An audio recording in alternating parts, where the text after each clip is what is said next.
In today's tutorial, I'm going to show you how to paint a simple misty landscape with a cloudy sky, misty ocean, and lovely trees.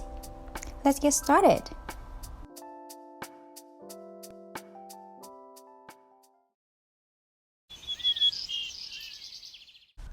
Hello everyone, how you guys doing? It is a very beautiful sunny day in California, so I'm just doing some setup, bring out all my supplies to get it ready for our painting. Oh, and don't forget your coffee or tea. And here's the supply that I have for today. I'm using the Princeton Raw Brush number 8, 100% cotton B watercolor paper. And I also have a small piece of Canson paper just for the color swatching.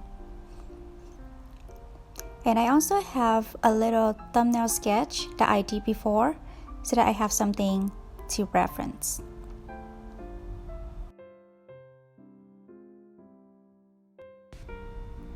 The first step, I'm going to grab a pencil and do a slide pencil sketching. I think this is very helpful, especially for beginner, because it acts as a guideline while you painting and also help you not to go overboard. As usual, I'm using the Cotman by Winsor & Newton watercolor paint. I'm gonna mix a bit of paint grays with ultramarine for the sky. First, we're going to apply water for the sky. This is called wet on wet technique. And now I'm applying the color. To paint clouds, use the tip of your brush, apply slightly like a dot on different area in the sky. Since this is a cloudy sky, we are painting clouds. You don't have to make it even. And now when we finish the first layer, we're gonna go in and start painting the mountain. The mountain is just too far away and then is covered by clouds, so we barely see it. So you just need to apply a bit of colors on the top of the mountain to indicate that there's the mountain over there, and just use a lot of water to blend it out.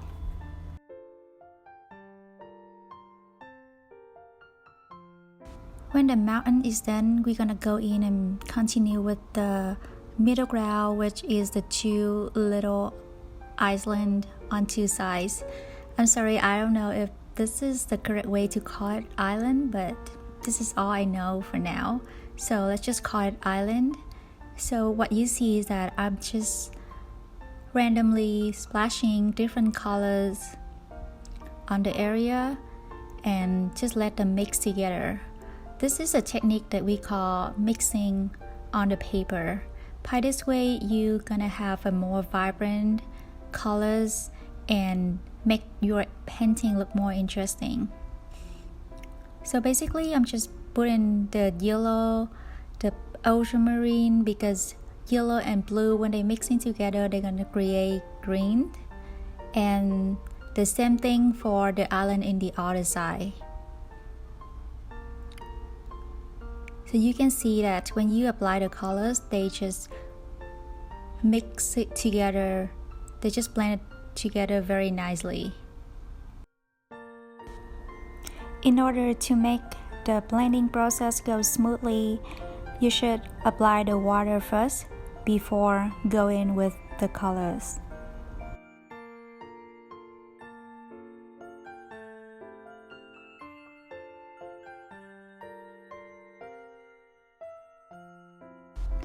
And now I'm going to paint the water. I'm gonna use the same colors for the sky, paint grays mixing with a bit of ultramarine blue. And as you can see, to paint the water, you just use the brush to draw horizontal line to connect the two islands. It's just that simple. And now I will start to paint the foreground. Since the foreground is closer to us, so to indicate this, I'm going to use a lot of warm colors such as yellow ochre, sap green, brown, and Viridian green. So as you can see, I just use the same technique that I used for the island, mixing all of the colors on the paper, and you can see how well it is blended together. And now the fun part is painting trees. I'm using a very dark deep brown to paint branches of the trees, and I'm using the sap green for leaves. As you can see, the brush that I'm using to paint leaf is the very cheap one, and this is the dry brush technique. Make sure that your brush don't be too wet. It's just damp enough to absorb the paints, and from there you just apply randomly on the branches, and there you go, you have a trees.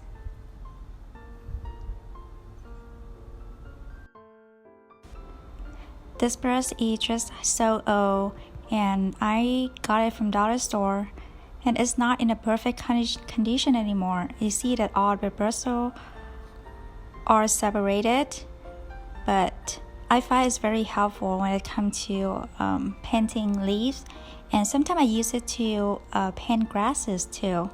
So if you have a very old brush that's not in a perfect shape, maybe just try to experience to see what kind of mark that it can create.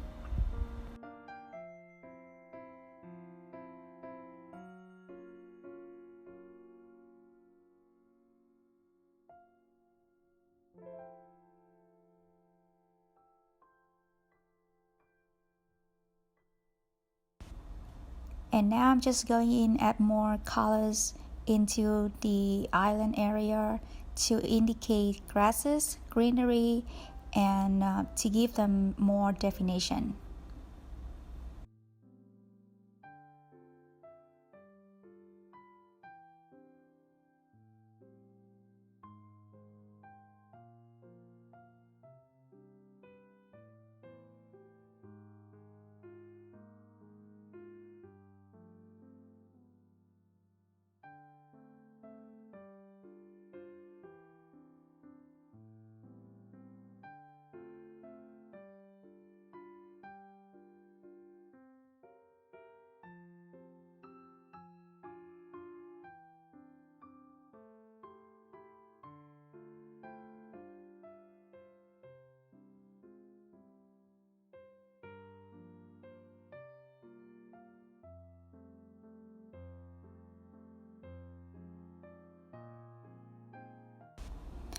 And now the water, it just looks a little bit too light for me, so I'm gonna go in and add more colors.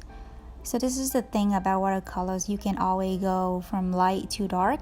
You can always add more colors, but if you want to make it lighter, it's gonna be hard. So remember this rules, it can help you a lot in your painting.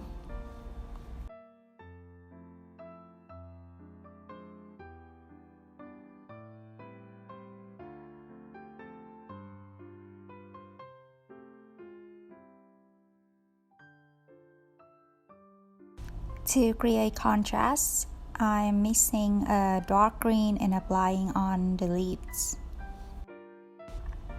At this stage, the painting is almost done. So what I suggest is that you pause, take a step back, look at the painting and see if there's any area that you like that need more color or area that needs a little more contrast. So, and after that, just do adjustment accordingly. Here I see that my clouds are a little bit too light, so I'm just going to add more colors and make them a little bit more stand out.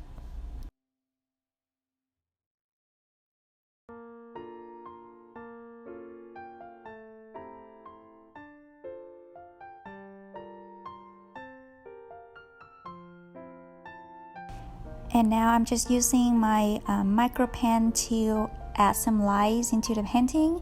I've been seeing a lot of line wash paintings and I think they look very interesting to me. So this is just me trying to experiment. So you don't have to if you don't like this look.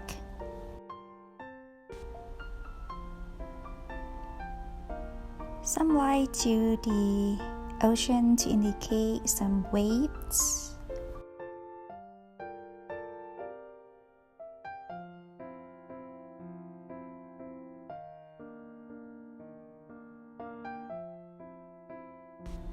And finally, my most favorite part, splashing.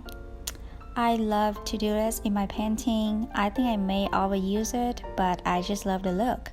So here I'm just mixing some of the colors with a lot of water and start splashing onto the painting.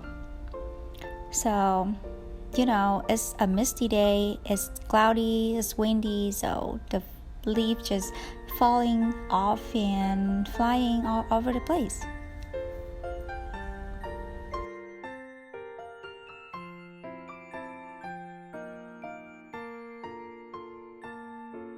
And now we're done.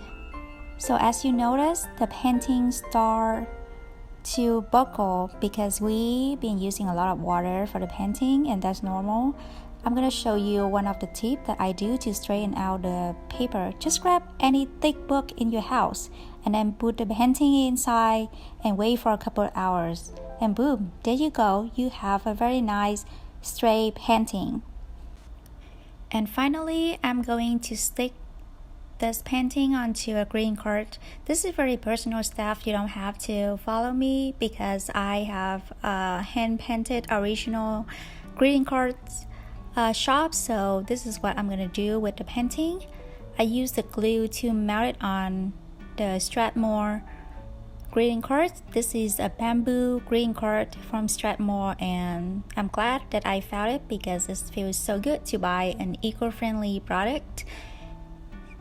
And if you want to check out my shop, feel free to do it. I will link it in the description below in case you're interested.